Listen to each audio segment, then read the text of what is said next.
మనిషి కళ్ల నుండి మట్టి నిరంతరంగా ప్రవహించడం ప్రారంభమైంది. ఏదో జరుగుతోందని అతనికి అనిపించింది. కానీ అన్నీ చాలా వేగంగా జరిగిపోయాయి. మట్టి అతని నోటిలోంచి పొంగి వచ్చింది. క్షణాల్లోనే అతను మట్టి విగ్రహంగా మారిపోయాడు.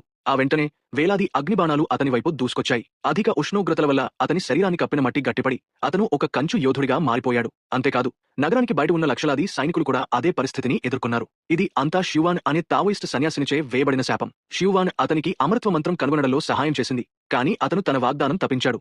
జియన్ ఎదుటే ఆమె ప్రియుడిని చంపేశాడు. తరువాత జియన్ పొత్తికడుపులో కత్తి పొడిచాడు. తన నియంత్రణలో అన్ని ఉన్నాయని అతను భావించాడు. కానీ ఆ అమరత్వ మంత్రానికి ఒక భయంకరమైన నిబంధన ఉంది. మంత్రం వేసిన వారికి హాని జరిగితే ఘోరమైన శాపం చెలరేగుతుంది. చివరికి ఆ మనిషి మరియు అతని సైన్యం మొత్తం కంచు యోధులుగా మారిపోయారు. కానీ శాపాలు శాశ్వతం కావు. 2000 సంవత్సరాల తర్వాత చైనాలోని నింగ్షియాలో ఒక పురావస్తు తవ్వక స్థలంలో అకస్మాత్తుగా పేలుడు సంభవించింది.